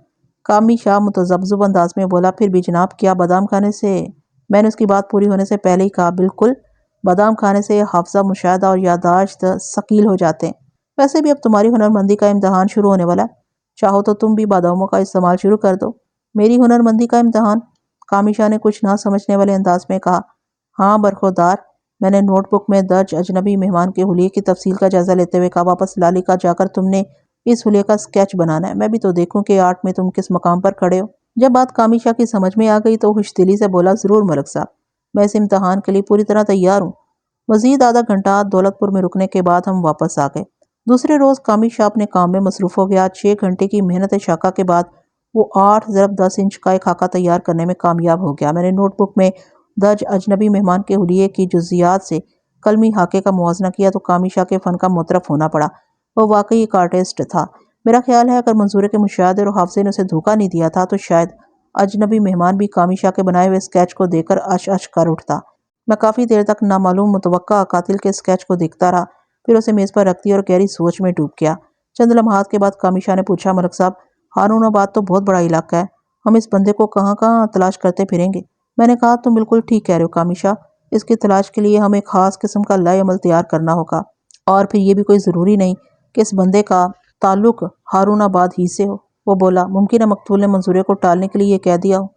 میں نے کہا، ہاں ایسا ہو سکتا ہے۔ اسی وقت میرے ذہن میں ایک خیال بجلی کے کوندے کے مانند چمکا۔ میں بولتے بولتے ایک دم خاموش ہو گیا۔ میری سنجیدگی کو دیکھتے ہوئے کامی شاہ نے پوچھا، کوئی خاص بات ہے ملک صاحب؟ آپ گہری سوچ میں ڈوب گئے ہیں۔ ہاں بہت خاص بات ہے، میں نے جواب دیا۔ میرے ذہن میں آئیڈیا آیا۔ کیسا آئیڈیا؟ وہ ہمتاً گوش ہو گیا۔ میں نے کہا، ہم مطلوبہ بندے کی تلاش کے لیے زینت بی بی سے بھی مدد لے سکتے ہیں۔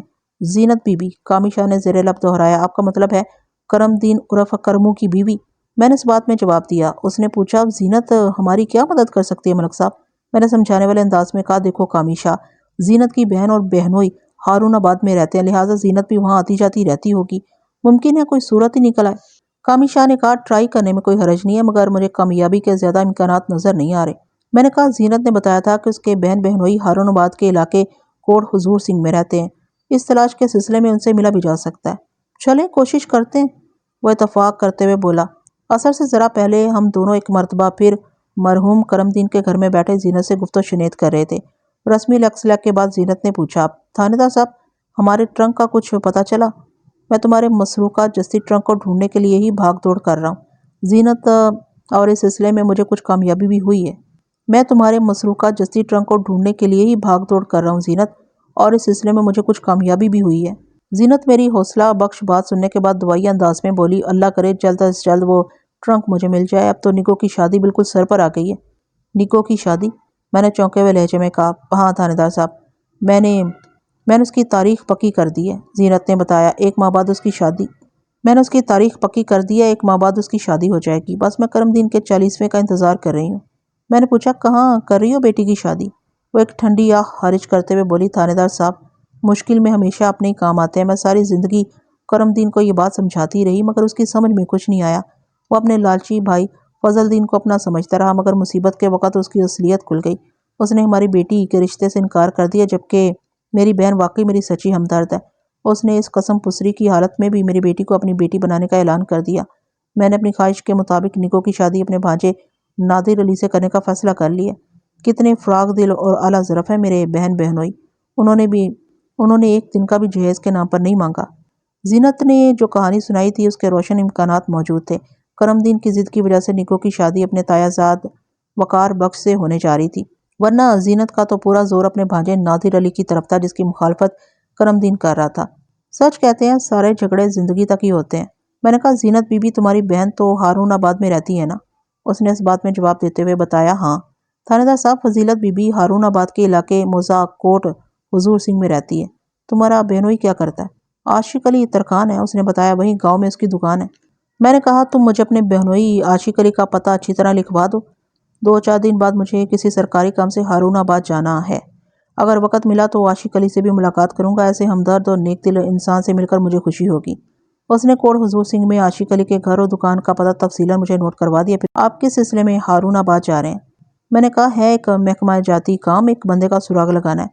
وہ دلچسپی لیتے ہوئے بولی، کیا کسی مجرم کا سراغ لگانا ہے؟ ہاں ایسی بات ہے۔ میں نے کہا دراصل بات یہ ہے کہ مجھے ایک قاتل کی تلاش ہے، اب تک کی تفتیش سے یہ بات سامنے آئی ہے کہ قاتل کا تعلق ہارون آباد سے ہے، میں اسی سلسلے میں وہاں جا رہا ہوں۔ وہ کانوں کو ہاتھ لگاتے ہوئے بولی، جناب کوٹ حضور سنگھ میں تو سب امن پسند اور صلح جو لوگ رہتے ہیں، مجھے نہیں امید کہ آپ کا مطلوبہ قاتل وہاں مل سکے۔ میں نے کہا میں تو پورے ہارون آباد کو ہی چھانوں گا، کہیں نہ کہیں کوئی نہ کوئی اسے جاننے والا مل ہی جائے گا۔ زینت کی دلچسپی گہری ہو گئی، اس نے گہری سنجیدگی سے پوچھا، آپ کو جس آدمی کی تلاش ہے تھانے دار صاحب، اس کا نام کیا ہے؟ اس کا نام ابھی معلوم نہیں ہو سکا۔ پھر تو آپ کے لیے بڑی مشکل ہو جائے گی۔ ہاں مشکل تو ہوگی۔ میں نے کہا شاید اس کی تصویر سے بات بن جائے۔ زینت نے پوچھا کہ آپ کے پاس اس قاتل کی تصویر بھی ہے؟ اندازوں سے بنوائی ہے ایک تصویر۔ میں نے کہا بلکہ وہ ایک قلمی خاکہ ہے جو مطلوبہ قاتل کے معلومہ حلیے کے مطابق تیار کروایا گیا۔ کیا وہ خاکہ آپ مجھے دکھا سکتے ہیں؟ زینت نے اچانک پوچھا۔ ایک لمحے کو میں نے سوچا، پھر وہ اسکیچ زینت کو دکھانے کا فیصلہ کر لیا۔ میں زینت کے مسروقہ جستی ٹرنک کی تلاش کے سلسلے ہی میں قاتل کو ڈھونڈتا پھر رہا تھا، گویا زینت اس کیس کی ایک متعلقہ فرد تھی، لہٰذا اسے خاکہ دکھانے میں مجھے کوئی قباحت محسوس نہیں ہوئی۔ میں نے کہا ہاں میں وہ خاکہ تمہیں دکھا سکتا ہوں۔ پھر اپنی جیب سے کامی شاہ کا تحلیق کردہ وہ خاکہ نکال لیا۔ میں نے مذکورہ خاکے کو 4 طے کر کے رکھا تھا۔ کاغذ کی تہیں کھول کر میں نے وہ خاکہ زینت بی بی کی جانب بڑھا دیا۔ مطلوبہ قاتل کے خاکے پر نظر پڑتے ہی زینت اس طرح اچھلی جیسے اس نے بجلی کے ننگے تار کو چھو لیا ہو۔ میں نے تیزی سے بدلتے ہوئے اس کے چہرے کے تاثرات سے اندازہ لگا لیا کہ وہ اس شخص کو بخوبی پہچان گئی تھی۔ میں نے قدرے سخت لہجے میں پوچھا، تم جانتی ہو اس شخص کو؟ وہ نفی میں گردن جھٹکتے ہوئے بولے، نہیں یہ قاتل نہیں ہو سکتا۔ یہ میرے سوال کا جواب نہیں ہے، میں نے تیز آواز میں کہا، یہ شخص قاتل ہے یا شاہد، یہ فیصلہ کرنا میرا کام ہے۔ تمہاری حالت کو دیکھتے ہوئے میں یقین سے کہہ سکتا ہوں کہ تم اس شخص کو اچھی طرح جانتی ہو۔ جو چیزیں اس خاکے میں نظر نہیں آ رہی وہ میں تمہیں زبانی بتا دیتا ہوں۔ اس شخص کا رنگ سانولا ہے، قد لگ بھگ 5.25 فٹ، اور یہ اپنے بائیں ہاتھ کی ایک انگلی میں چاندی کی انگوٹھی پہنتا ہے جس میں فیروزہ جڑا ہوا ہے۔ اب تم مجھے بتاؤ گی کہ یہ شخص کون ہے، اس کا نام کیا اور کہاں پایا جا سکتا ہے؟ وہ میرے اتنے سوالوں سے گھبرا گئی، تاہم گھبراہٹ سے زیادہ پریشانی اور تشویش نے اسے جکڑ رکھا تھا۔ جب وہ گویا ہوئی تو اس کی آواز میں نکاہت بڑی واضح تھی۔ اس نے شکستہ لہجے میں بتایا، یہ تو نادر علی ہے۔ نادر علی؟ اب میرے اچھلنے کی باری تھی، یعنی تمہارا لاڈلا بھانجا نادر علی؟ ہاں یہ ہو اس کی تصویر ہے، وہ لرزاں لہجے میں بولی۔ کامی شاہ نے معنی خیز نظر سے میری جانب دیکھتے ہوئے کہا، لو جی ملک صاحب، سارا مسئلہ ہی حل ہو گیا۔ زینت نے سراسیمہ لہجے میں دریافت کیا، نادر نے کس کو قتل کیا؟ صفدر علی کو، میں نے بتایا۔ وہ مستفسر ہوئی، یہ صفدر علی کون ہے؟ کیا تم صفدر کو نہیں جانتی؟ نہیں بالکل نہیں، وہ قطعیت سے بولی۔ اب ضروری ہو گیا تھا کہ زینت کو تفصیل سے آگاہ کیا جاتا۔ میں نے کہا، زینت بی بی، تمہارے گھر سے جستی ٹرنک چرانے والے 2 افراد میں سے ایک کی لاش ہمیں اس جستی ٹرنک کے اندر بند دریا کے کنارے پڑی ملی تھی۔ صفدر علی یہ اسی مقتول کا نام ہے، وہ موضع دولت پور کا رہنے والا تھا۔ مگر میرے بھانجے نادر علی کا صفدر سے کیا تعلق ہے؟ زینت نے پوچھا۔ میں نے کہا بہت گہرا تعلق ہے، نادر علی مقتول صفدر کا گہرا دوست تھا۔ زینت کے چہرے پر الجھن امیز حیرت کے بادل منڈلا رہے تھے۔ اس نے بے یقینی کے انداز میں پوچھا، اگر صفدر سے میرے بھانجے کا یارانہ تھا تو نادر علی نے اسے قتل کیوں کیا؟ یہ بات میری سمجھ میں نہیں آ رہی۔ تمہارے سوال کا جواب تو نادر علی ہی دے سکتا ہے، میں نے کہا۔ ہاں اتنا جان لو کہ نادر علی کسی بہت بڑی مصیبت میں گرفتار ہونے والا ہے۔ مجھے بڑی حد تک شبہ ہے کہ جستی ٹرنک کی چوری میں صفدر کا ساتھی نادر علی ہی تھا۔ وہ شدت سے نفی میں گردن جھٹکتے ہوئے بولی، یہ کیسے ہو سکتا ہے؟ نادر علی کو اپنی ماسی خالہ کے گھر میں چوری کرنے کی کیا ضرورت تھی؟ پہلے سوال کی طرح تمہارے اس سوال کا جواب بھی نادر علی ہی دے گا، میں نے کہا۔ ہائے اللہ، یہ کیا ہو رہا ہے؟ وہ آسمان کی طرف دیکھتے ہوئے التجائی انداز میں کراہی، پہلے ہمارے گھر سے قیمتی ساز و سامان والا ٹرنک چوری ہوا، پھر نگوں کا رشتہ ٹوٹا، اور اب میرے بھانجے پر مصیبت آن پڑی ہے۔ ایک لمحے کو رک کر وہ منت امیز لہجے میں مجھ سے کہنے لگی، تھانے دار صاحب آپ یقین کریں، نادر علی اس طرح کا کام نہیں کر سکتا، وہ تو بڑا بیبا بندہ ہے، آپ کو یقیناً کوئی غلط فہمی ہوئی ہے۔ میں نے اٹھتے ہوئے کہا، میں کسی غلط فہمی یا خوش فہمی میں مبتلا نہیں ہوں، حالات مجھے جس رخ پر ڈال رہے ہیں میں ادھر ہی جا رہا ہوں۔ اب ہارون آباد میں تمہارے بھانجے سے ملاقات بہت ضروری ہو گئی ہے۔ پتہ نہیں میری نگوں کی قسمت اتنی خراب کیوں ہے، وہ اپنی پیشانی کو پیٹتے ہوئے بولی، اب ایک مرتبہ پھر اس کی شادی کھٹائی میں پڑنے والی ہے۔ جب ہم ہارون آباد کے اسٹیشن پر اترے تو مغرب کی اذان ہو رہی تھی۔ موضع کوٹ حضور سنگھ میں داخل وہ گرمیوں کا موسم اور جولائی کا مہینہ تھا۔ دن خاصا طویل ہوتا تھا۔ غروب آفتاب لگ بھگ 7:15 ساڑھے 7 بجے ہو جاتا تھا۔ ہم نے اسٹیشن سے باہر آ کر ایک سالم تانگا کیا اور کوڑ حضور نگر کی جانب روانہ ہو گئے۔ تانگے والے کو ہم نے احتیاطاً روک لیا تھا۔ موزہ کوٹ حضور سنگھ میں داخل ہوں تو پہلے عاشق علی ترکان کی دکان آتی تھی۔ اس سے کچھ فاصلے پر اس کا گھر تھا۔ دکان چونکہ بند تھی اس لیے ہم نے تانگے سے اتر کر اس کے گھر کا رخ کیا۔ تانگے والے کو ہم نے احتیاطاً روک لیا تھا، وہاں کسی بھی قسم کی ایمرجنسی پیش آ سکتی تھی۔ اس وقت ہم پولیس کی مروجہ یونیفارم میں تھے اور یہ بتانے کی ضرورت نہیں کہ نادر علی کے گھر کا رخ کرنے سے پہلے میں نے اس علاقے سے متعلقہ تھانے میں بھرپور انٹری ڈال دی تھی۔ اس تھانے کے انچارج نے اپنا ایک کانسٹیبل ہمارے ہمراہ کر دیا تھا۔ ہماری دستک کے جواب میں جس شخص نے دروازہ کھولا وہ کامی شاہ کے بتائے ہوئے اسکیچ پر 15 آنے فٹ بیٹھتا تھا۔ میں نے گھور کر اسے دیکھا اور پوچھا، تم نادر علی ہو؟